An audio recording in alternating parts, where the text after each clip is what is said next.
Welcome to I Love My HBCU ? The podcast where we express our undeniable love for HBCUs, but where we are also not afraid to address a few tough questions. So, sit back, learn a little, love a lot, and rep your HBCU. Hello, everyone, and welcome to this week's episode of I Love My HBCU ? With yours truly, Tosin Richard. He doesn't know I'm going to do this, but this young gentleman who you are seeing on your screen, and those of you just listening to us are going to hear him in a second, has promised that when he makes it big, because he's going to make it big, he owes myself and my entire team some big money because he's such an important gentleman that we had to wait on for so long this morning. I'm so sorry. I had to do that just for fun. I've let the world know that you are a charming gentleman. Esaias Guthrie, welcome to I Love My HBCU ? How are you? I'm good. Thank you for having me. No, thank you. You are a lot of things. You are an enigmatic football player. You are a recent grad of Jackson State University and an immediate master's student at Jackson State University. I don't think I'll do it justice to start listing some of the things that you do. So you share with the world what you do at Jackson State University, undergrad and master's, and you are an athlete through and through. So tell us about that as well. So I just graduated in my undergrad with my degree in my BS and in disciplinary studies with a concentration in law studies. And I'm going back. I just started Monday. I'm in grad school now, getting my master's in. What is it? My bad. Business administration. I apologize. And then after that, no, don't apologize. And let me help you out here. So the world does not know this, but I'm sure those in Jackson know this. So you are running businesses already, and what I know as a business person is, when you're running that many businesses and also still going to school, Lord have mercy, a lot is going on for you. There you go. It is a lot. So you're in grad school for business administration, and yes, I've teased the fact that you have a couple of businesses. Tell us about your businesses. I run a few. So I have a jewelry manufacturing company that I started in 2021. I have a teaching tool, which is called mynildeals.org or .com. And that basically just teaches athletes how to go about getting an NIL deal, how to structure their deal, how to talk to these companies, and it kind of teaches them how to manage out the deal, right? Going through different classes, to speak, different recordings, and then I do one-on-ones with them as well during those courses. I also have my newly venture, which is Guthrie Haven Homes, which is an assisted living facility or facilities. We work out of different homes and different apartments to give the assisted living needed community some well needed help, especially in this community. So for those who are watching us, the look on my face is amazement. And the amazement is born out of, and it's positive, it really is. The amazement is born out of how different each one of these businesses are, and how you have gone after each one of them regardless. And one of them, or it seems as if both of them you might have started while you were still an undergrad, the jewelry company or jewelry manufacturing company, as well as the NIL teaching tool. Is that accurate? Yes, ma'am. Well, kind of all three, I started like 2 years ago. So it's a funny story. My mom's going to be real mad. I started like 2 years ago with the whole Haven Homes thing, but I wanted to do it in Delaware. My aunt does it. She's in Detroit. And so me and my sister were going back and forth with her, just learning different parts of the business, kind of getting it down packed. And so we went to my mom about it. My mom is very business savvy, and that's where we get a lot of it from.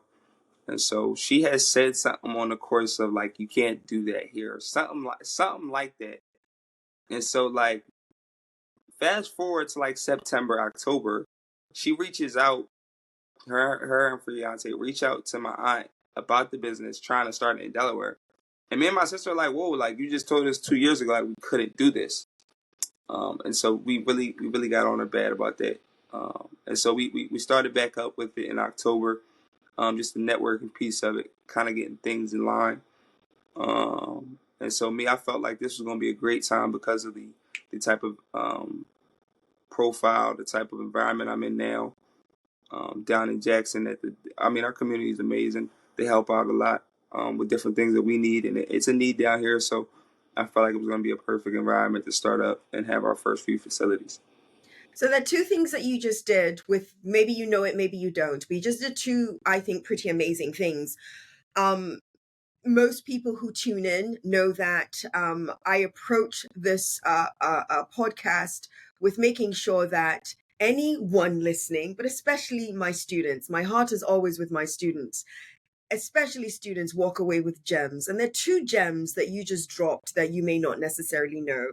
The first gem that I heard you drop, so the persons that tell you can't go after whatever it is you want to go after, Yes. don't listen to them. Even if you Yes. fail at it, go after it regardless. So that's one. Two, inspiration comes from so many different places. Yes. And when somebody tells you not to do something, it doesn't mean you need to be discouraged by what they say. The way Yeah. you choose to interpret that later on is really, really what matters. So I'm always writing notes. Thank you for those gems. I sincerely appreciate it. Before I leave this particular section or segment that we're in, though, most of us, when we hear NIL, so I only think of NIL based on the acronym that it stands for, name, image, and likeness, and nothing more than that. But the sports world has, Lord have mercy, catapulted in that space Yeah. within the last few years. So for the ignorant ones like myself who don't know beyond the acronym, when we hear some of these student athletes signing these massive NIL deals, give us a crash course in Uh, understanding what that really means. some of these NILs are kind of fluff, I'll say. Okay. So it's like the NFL at this point. Kind of, we're getting paid to play by these schools. So a lot of schools and a lot of coaches now are approaching these athletes with the "we'll give you an NIL if you come here" type deal, right? And so that's where you're hearing a lot of these what they call collectives coming in and saying, "Hey, this is our alumni chapter collective over here, and we can sign you to an NIL underneath the collective."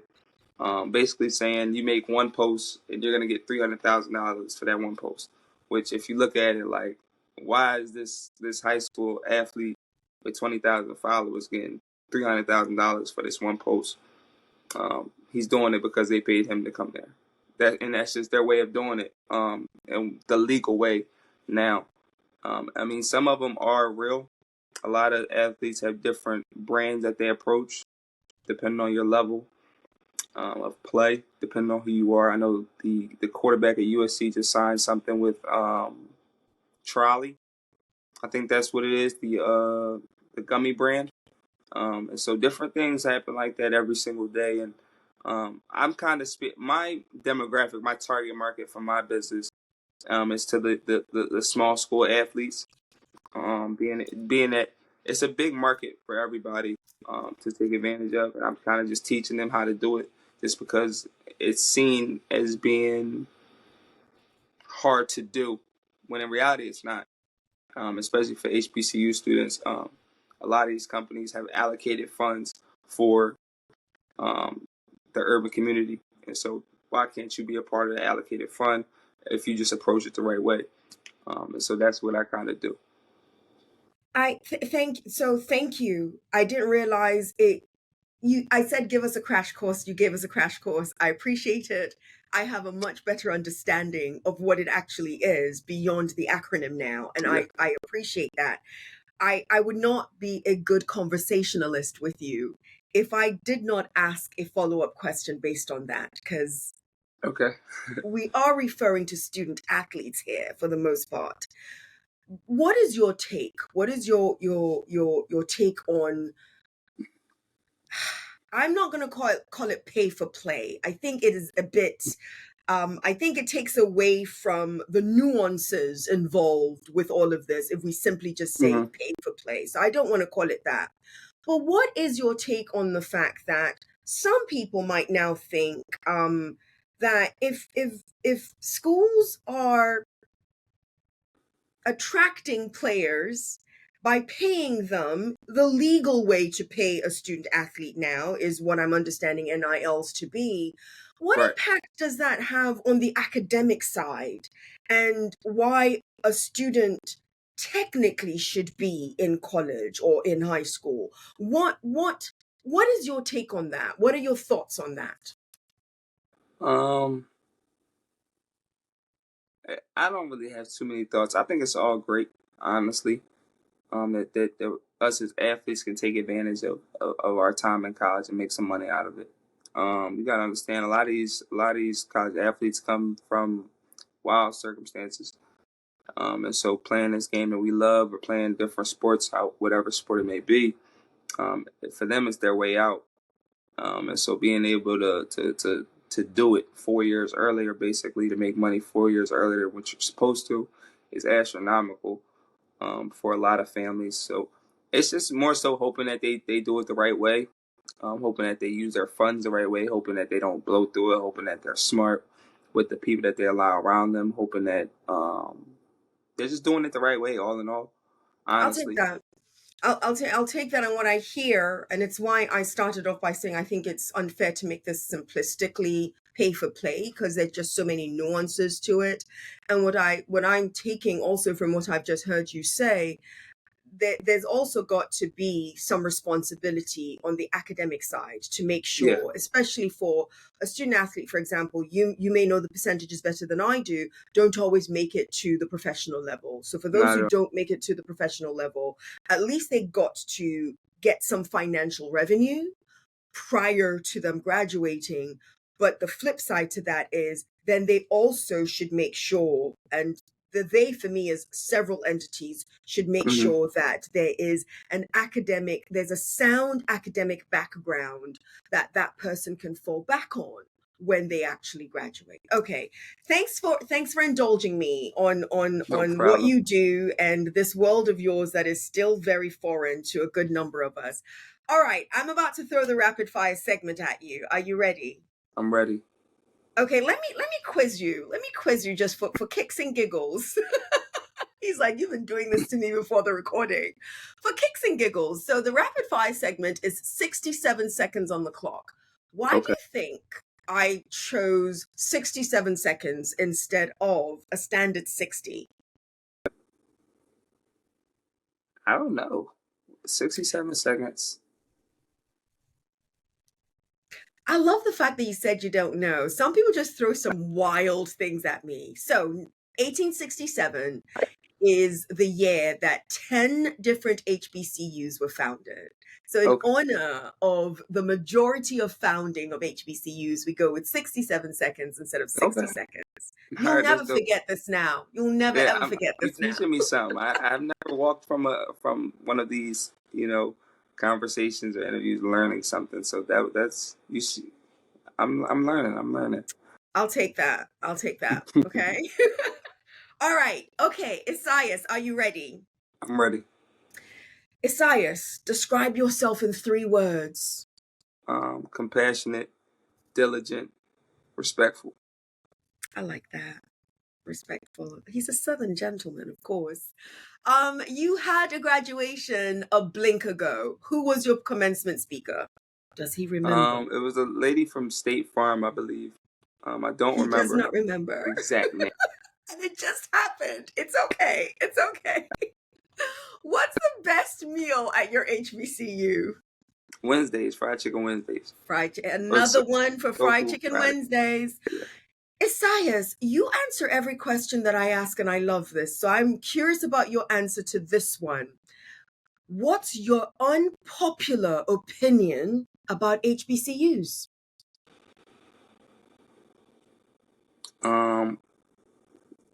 Unpopular opinion. Oh my God, I'm taking a lot of time. We're not always the best. We're not always the best. That is his Yeah. unpopular opinion about HBCUs. I was just told that my time is up, but I'm still going to ask you one more question. Shout out your favorite professor or person at your HBCU. And what do Favorite they person at my teach, or HBCU. yeah, My student advisor, Miss Alyssa Price. Miss Alyssa Price. Miss Alyssa Price, shout out to Yeah. you. Thank you for Esaias Guthrie. Okay. Yeah. I feel like I need to go in depth on that third question though, because I feel like a lot of people are gonna go at me for that. Go ahead. Go ahead. Let's hear it. When I say we're not always the best, and every institution has its problems, of course. Of course. But a lot of our institutions seem to see the problem, know there's a problem, and move past the problem and act as if it's not there. Whether it be not enough housing for students, whether it be the housing that is there isn't livable, or it was a recent situation at Howard where unless those kids just a lot of times if we just act like it's not happening, they hope that the kids will just get over it, move past it, and it'll become like the next thing.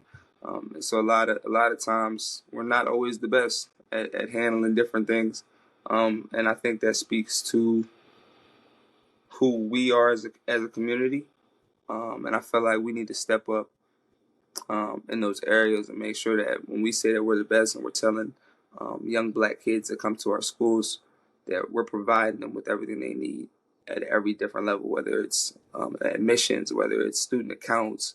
I know for a fact everybody know how I get student accounts get. So you can barely get in there some days. So it's different stuff like that. We're just not always the best. I listen. Your answer is your answer. That's number one. But number two, I do appreciate the context that you provided, and honestly, what I hear from the context that you provided is because you started off in your explanation by saying that listen, everywhere's got its problems, and you're 1,000% accurate. Right. I hear Esaias saying, but can we see that you're trying to do something about it? And can we see that you're continuously holding yourselves accountable as Right. you're trying to do something about it? That's what I hear from your explanation. And I appreciate that. Esaias, you are from Delaware. Born and raised. Born and raised in Delaware. You are in Jackson, Mississippi. You Yes. started at Delaware. Tell us give us this journey. How does Esaias from Delaware State University end up at Jackson State University, and why Jackson? Why is that the college, the HBCU you decided I'm going to make this my home? All right. First things first, I started off at Delaware State. I wasn't highly recruited out of high school. And so Delaware was one of the few schools that gave me an opportunity. Um, and I took it. I took the opportunity head on. And so during my time there, it was amazing. It's still my home to this day. I still tell people I'm kind of a DSU alumni. Some people know exactly what I mean when I say it. I mean, I spent 3.5 years there, so Okay.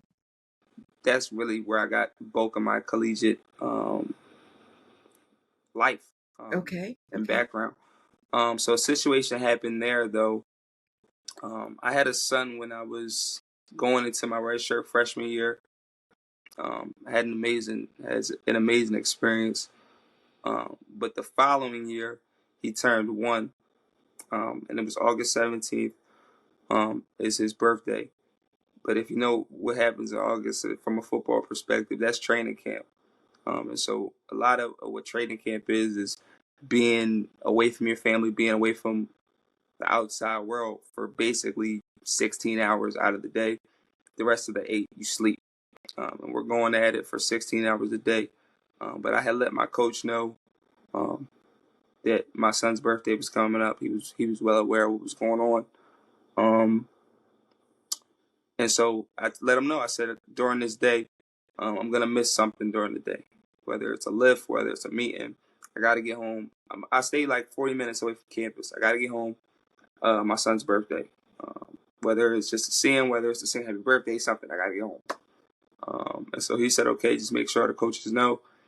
And that's what I did. I made sure the coaches knew. My position coach knew.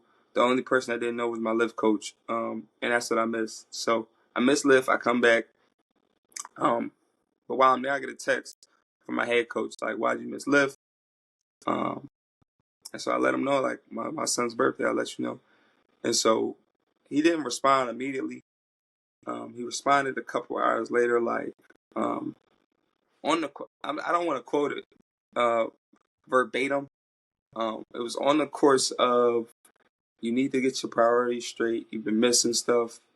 Kind of saying that I was becoming a prima donna, or that I was becoming like my head was getting too big for my shoulders. I'm reading into the press clippings. I think I'm good. I feel like this. And for me, it was as simple as me going to my son's first birthday. For me, and so that started a little bit of a rift in our relationship between me and the team. Not me and the team. Me and the team had a great relationship, but me and the coaching staff. And so first game comes, doing all this media stuff. I'm on all the flyers. I'm on all the passes. I'm on everything. And just me. It's not like it's me and the team. It's just me. They picked me to be doing this. You know what I'm saying? I'm a homegrown athlete. So they're like, look, we wanna make sure that you're being marketed the right way, which is perfect for me. I loved it. First game comes up. They're like, hey, they tell me the morning of the first game, hey, we're not gonna start you. I'm like, all right, why? It was like, oh, you got in trouble during the, mind just 2 weeks before the first game. You got in trouble during training camp. This guy did. We're gonna let him start. I'm like, all right, I guess. So game comes up. I don't really play much, but Delaware is small, so the president of the school is best friends with my mom. It's cool with my mom, so he hits my mom up right after the game, like, what's going on? And so he calls me into his office, and I let him know what was going on, and it was kind of a conversation of letting him know that I probably won't be staying here much longer. And so I ended up actually entering the portal, the transfer portal, probably the next week after that, because I felt like I'm not like one of those people like that. Like, I talk about the people that come from those situations where it's rough. Now I do come from a rough community, but my mom always made sure that we was straight. You know what I'm saying? I didn't grow up wanting for much. And so football for me was not a way out, but it was my safe space. And so I played it because I loved it. But I also got to play it and believe in the people that I'm playing for. And so I couldn't play for him, basically. And so Jackson State came along, and it was like love at first sight, honestly. Love at first sight. I came down here, and it blew my mind the type of support that these fans have for their school. And I wanted to be a part of it. And so I had a conversation with Coach TC, who was the wide receiver coach at the time.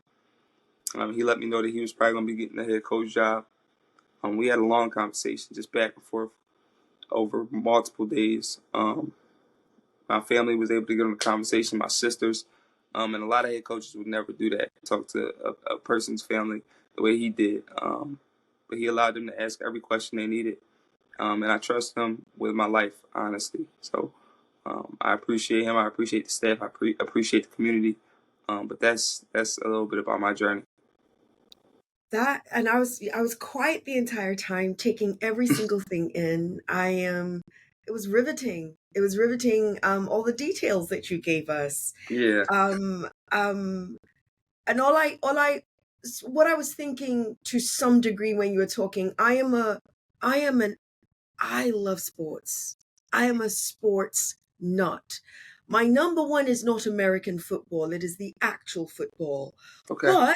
But American football is a strong number two, with the Ravens being my team of choice right now. Okay. I Okay. watch sports, I guess is all I'm saying. I also watch a lot of sports documentaries. I truly enjoy listening to how athletes like you make some of the decisions that you do along the way. Because Mm, here's the reality. What we do is see you guys on the field or on the pitch or in the court for however many minutes on a given day. And we have these different assumptions of all of you. We do. yes. Yes. And I appreciate hearing a story like this that gives us perspective on who these athletes are. And I like hearing that your universities have supported you, because even though you left Delaware State University Yes. to go to Jackson State University, there was still support at Delaware State University, just not from every facet that you needed it to be as an athlete or as a football player. So Yes. I that was riveting to listen to. That's I was Thank you. not expecting that story. What's your son's name? Elias. Esaias Elias. I love Yeah. it. Who came up with that? You did? Yeah. I came up with his name. Of Yes. course. Of course. That is beautiful. That is beautiful. So Esaias, all right. Um, you are in the process, I would say, of defining what HBCU legacy is. And listening to the history that you've had so far so good, I'm still curious to hear from you. When you think of what HBCU legacy should be, what comes to mind? What is HBCU legacy to Esaias? Um, Leaving something that the future generation can benefit from. The community around the school that's involved with the school can benefit from.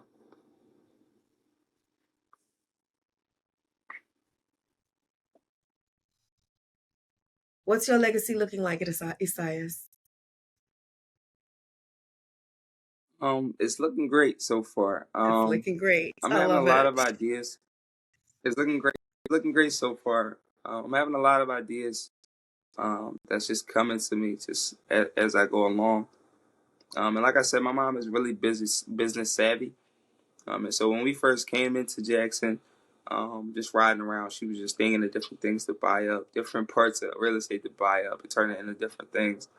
And so I get a lot of it from my mom. But I'm coming up with all different things. I came up with something last night that'll probably be like 10 years from now, but it's just all types of different stuff. Do you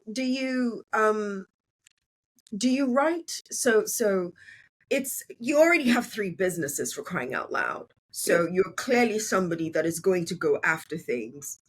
But for persons like you, or persons who are listening to you, young Black students who are listening to you, who have ideas. You just said something. You just said, I just had an idea last night. It's probably not gonna happen from 10 years from now.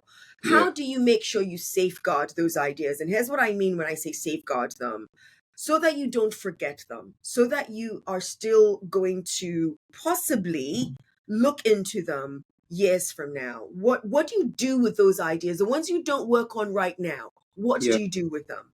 I'm on my phones a lot. I'm on my phones a lot. I work out of my phones. I do marketing. I do everything out of my phones. So I have notes and notes and notes. In my notes app of different ideas. And so actually what I thought of last night was an idea that I had saw down in Orlando when I had visited, probably my first PWI ever. I had visited PWI, I think it was UCF, and I seen that they were doing it. And that's something that I think all HBCUs should probably look into.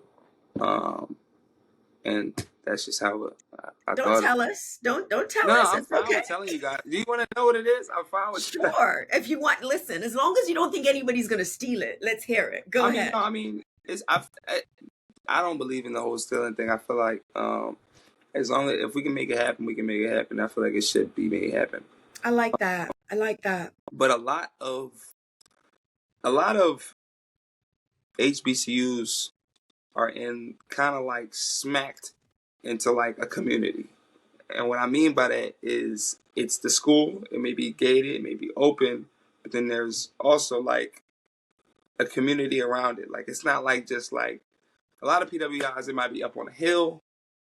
It might be an open campus or whatever, however it is. But at a PWI, a lot of the housing around the school is for students. It's bought by different companies, but it's allocated for the students. And so I can speak from Jackson State perspective, but our school is a gated campus. Right outside the gate, all of these homes are either ran down or they are abandoned. And so for me, it's like I'm a guy who lives outside of town. I have to drive 15 minutes to school every day. But it's like these are homes right here where if the school bought these up or if the city did something with them for the school, would it be student housing? And you know we have an issue with student housing. You know there's kids who don't have on-campus living. Why are these abandoned homes right outside our campus not for us? Why aren't we doing something with it? And so for me, that's just what was going through my head last night, trying to figure out a way to buy up some of these lands, some of these properties, and allocate it for the schools, allocate it for the students. Esaias, not only do I love that idea, and again, most of our guests know that a lot of our episodes are recorded. Lord have mercy. I am so grateful for guests like you, who, thanks to you, we have a vault of recordings. So chances are people are not going to get to hear us. We're recording this in January of 2024. People are probably not going to hear us hear this episode for about another couple of months, to be honest. But the reason why I'm giving timelines here very intentionally is right now, as you and I are talking, you know that not only are there the general housing issues at HBCUs, but a university like North Carolina A&T is currently in the throes of having to bus students to hotels because of some housing issues that they have. Yeah, That I hope enough developers are listening to the Esaias Guthries of the world, because I think enough of us wonder why. Because you're right. I mean, I my academic home is Morgan State University, right there in Baltimore City, one of the right, greatest cities in the world, if you right. ask me.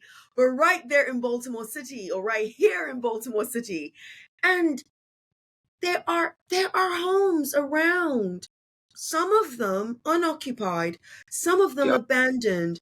There needs to be a strategy that helps us help you, and right. vice versa, that I don't see being done. So Lord have mercy. You heard it here from Esaias Guthrie. There must be developers working with the Guthries of the world to figure out how those homes, especially the abandoned properties, are better utilized for students who every fall semester, let's look at the numbers, guys, the enrollment at HBCUs are only going Going up. up. Yep, They're only going up. And what do we all say? Administrators and parents, especially in the freshman year, we want students to stay on campus. So if yep, we want them to stay on campus or close to campus, we've got to get creative with resolving these housing issues yeah, that our students have. So yeah. thank you. Listen, you just keep dropping gems, and I'm just going to keep picking them up and repeating them and sharing them with the world for the world to hear. Just FYI. Yes. Um, Isaias, finish this sentence for me. Because of my experience, and in your case, at my HBCUs, Hmm. I will not. Fail. Do you know nobody has said that yet? Really. Nobody has nobody has kept it so simple. Yeah. Nobody has kept it so simple. I've been waiting and dying for somebody to just say it so simply, and you just Yeah. did. Fail. Esaias Guthrie will not fail No. because of his experience at his HBCUs. Give us more. I want to hear your perspective on how failure is not an option for you because Right. of that experience. Um.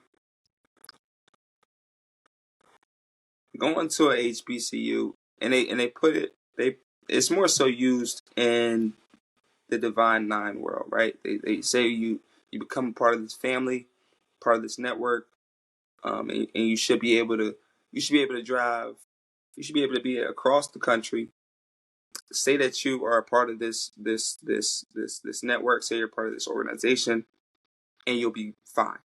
You'll be fine. They'll give you housing. They'll make sure that you're fed. They'll make sure that you're a part, because it's a family. And so that's what HBCUs are to me. You know, you could be anywhere and someone sees you with that emblem on them. They either know someone that went there, they either go to a rival one. At the end of the day, we're an HBCU.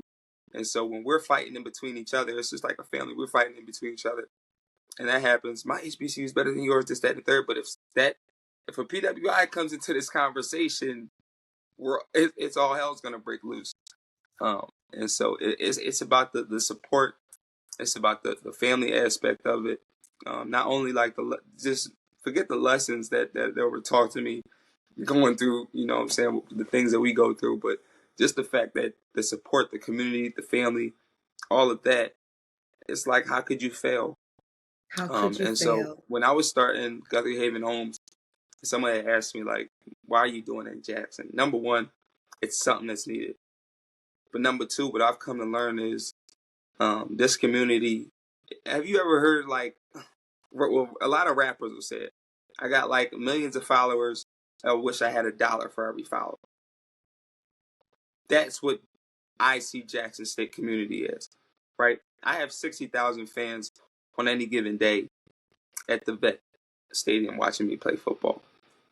I know that if I needed it, and I needed $1 from if I asked somebody, every single one of them for $1, I'm gonna get $20 from somebody. I may get $5 from somebody, but I'm gonna get more than the 60,000 fans that are in that arena, and that's the type of support that holds true. And so for me, starting it down here was perfect. I had the support, I had the following. Why not? And it's something that's needed. Why not? You know what I'm saying? So that's just the little things. One of the things that makes HBCU so great. Esaias, I could talk to you forever. You are actually quite pleasant to talk to. Thank you. Inside joke, guys. We had a whole conversation before the recording. That's where the actually is coming from. I promise. He's an amazing young gentleman. Esaias, leave our audience with one word or short phrase on why you love HBCUs. All right. Family. And for me, family means forget about me. I love you. And so I feel like that is the epitome of what a HBCU is. From the students to the teachers, you're gonna meet some people. I met people who would do anything for me to this day, even at Delaware State. If I felt like I needed it, I could go get it. Whether it's from a teacher, professor, um, that janitor that cleans our hallway, who I've talked to on every given morning coming back from the workout. It's one big family, and it's that simple. Forget about me. I love you. Forget about me. It's my first time. If the whole world has heard this before and I haven't, I'll take it. But I made this face when you said that because that warmed my heart in a very, very special way because I'd never heard it said that way before as an acronym. Forget about me. I love you.